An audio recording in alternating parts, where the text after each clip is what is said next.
تلك حدود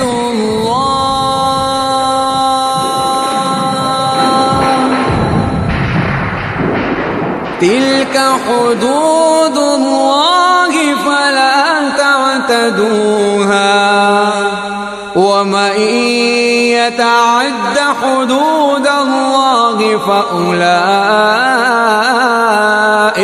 هم الظالمون۔ محترم سامعین و ناظرین، السلام علیکم ورحمۃ اللہ وبرکاتہ۔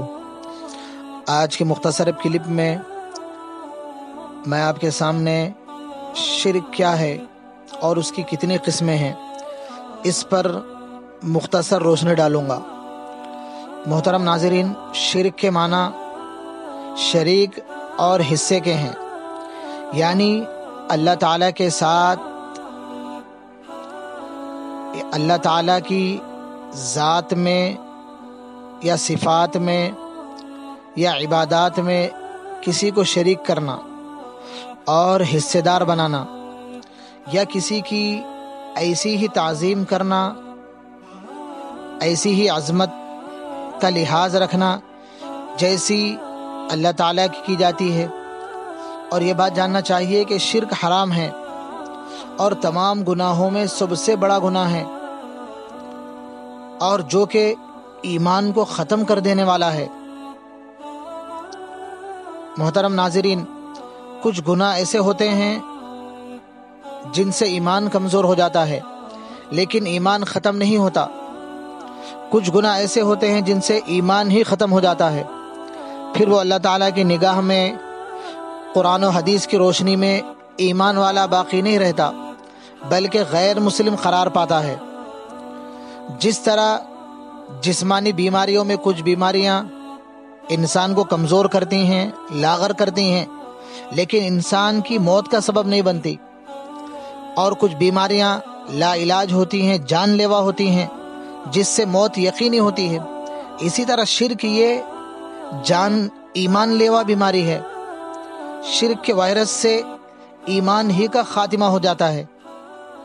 محترم ناظرین، علماء کرام بنیادی طور پر شرک کی 3 قسمیں بیان کرتے ہیں۔ نمبر 1 شرک فی الذات، نمبر 2 شرک فی الصفات، نمبر 3 شرک فی العبادت۔ نمبر 1 شرک فی الذات کا کیا مطلب ہے؟ شرک فی الذات کا مطلب یہ ہے کہ اللہ کی ذات میں کسی کو شریک کرنا، یعنی 2 خداؤں کو ماننا یا کئی خداؤں کو ماننا، یا کسی کو خدا کا بیٹا ماننا، جیسے عیسائی حضرت عیسیٰ علیہ السلام کو خدا کا بیٹا کہتے ہیں، اسی طرح یہودی حضرت عزیر علیہ السلام کو بھی خدا کا بیٹا کہتے تھے، یا اسی طرح کسی کو خدا کے خاندان کا فرد سمجھنا، یا کسی کے بارے میں یہ سمجھنا کہ اس میں خدائی خون دوڑ رہا ہے، جیسے پچھلے زمانے میں بادشاہوں کے بارے میں نادان عوام کا یہی تصور تھا۔ نمبر 2 شرک فی الصفات۔ شرک فی الصفات کا مطلب یہ ہے کہ اللہ کے صفات اور کمالات میں، خصوصیات میں کسی اور کو شریک کرنا، جیسے اللہ کے علاوہ کسی کو حاضر اور ناظر سمجھنا، کہ کوئی اللہ کی طرح ہر وقت اور ہر جگہ موجود رہتا ہے اور ہر چیز پر نظر بھی رکھتا ہے اور مستقبل میں پیش آنے والی ہر بات جانتا ہے۔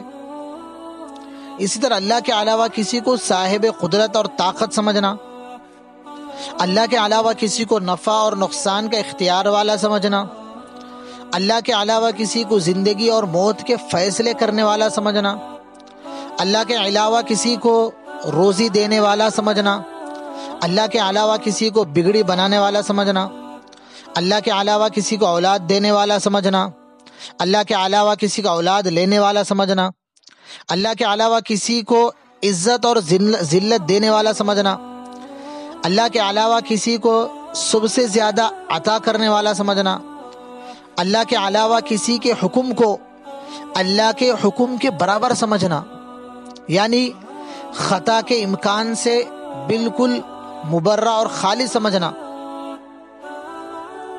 یہ تمام کی تمام چیزیں شرک فی الصفات میں داخل ہیں۔ اس کے علاوہ اور بھی بہت ساری چیزیں ہیں، لیکن بنیادی طور پر یہ باتیں ہمارے ذہن میں رہنی چاہیے۔ اسی طرح شرک کی تیسری قسم شرک فی العبادت ہے۔ اس کا مطلب یہ ہے کہ اللہ کے علاوہ کسی اور کو، چاہے وہ فرشتے ہوں، چاہے انبیاء ہوں، چاہے وہ صلحاء اور بزرگان دین ہی ہوں، لائق عبادت سمجھنا۔ کسی بھی مخلوق کے لیے عبادت کے جو اعمال ہیں، عبادات کے جو کام ہیں، کسی اور کے لیے کرنا، جیسے رکوع، کسی کے لیے رکوع کرنا، کسی کو سجدے کرنا، یا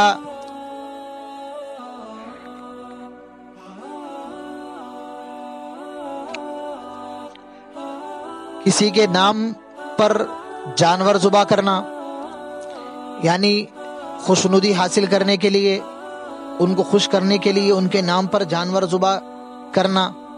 اسی طرح غیر اللہ کی نظر ماننا، منت ماننا، اللہ کے علاوہ دوسروں کی قسمیں کھانا، کسی کے نام کا روزہ رکھنا، اسی طرح کسی جگہ اور مکان کے بارے میں ایسا عقیدہ رکھنا جیسا کہ بیت اللہ کے بارے میں، خانہ کعبہ کے بارے میں رکھا جاتا ہے کہ سب سے مقدس جگہ ہے۔ اسی طرح بیت اللہ کی طرح اس کا بھی طواف کرنا، چکر لگانا، یہ تمام کی تمام باتیں شرکیات میں داخل ہیں۔ اللہ کے علاوہ کسی اور کو پکارنا، مدد مانگنا، عام طور پر ہمارے گھروں میں نظر بد سے بچنے کے لیے اور مصیبت سے حفاظت کے لیے گھروں میں نیمبو، ناریل اور کالے دھاگے لٹکائے جاتے ہیں۔ اسی طرح جب گاڑی وغیرہ خریدتے ہیں، کوئی سامان خریدتے ہیں، تو لال دھاگے، لال ربن وغیرہ باندھتے ہیں، اور یہ نظریہ ہوتا ہے کہ اس سے حفاظت ہوگی۔ یہ نظریہ بھی بالکل غلط ہے۔ حفاظت کرنے والی ذات اللہ کی ہے، اللہ کے علاوہ حفاظت کسی کا اختیار نہیں، کسی کے اندر کوئی طاقت نہیں۔ محترم ناظرین، شرک کے حوالے سے یہ بنیادی معلومات تھیں، اور جب بھی یہ کہا جاتا ہے کہ ایمان کی حفاظت کرنی ہے، ایمان کی حفاظت کا مطلب ہی یہ ہوتا ہے شرک اور کفر سے اپنے آپ کو بچائیں۔ شرک اور کفر سے بچنا ہی ایمان کی حفاظت ہے۔ اللہ تعالیٰ سے دعا ہے کہ اللہ تعالیٰ ہر قسم کے شرک سے ہماری اور تمام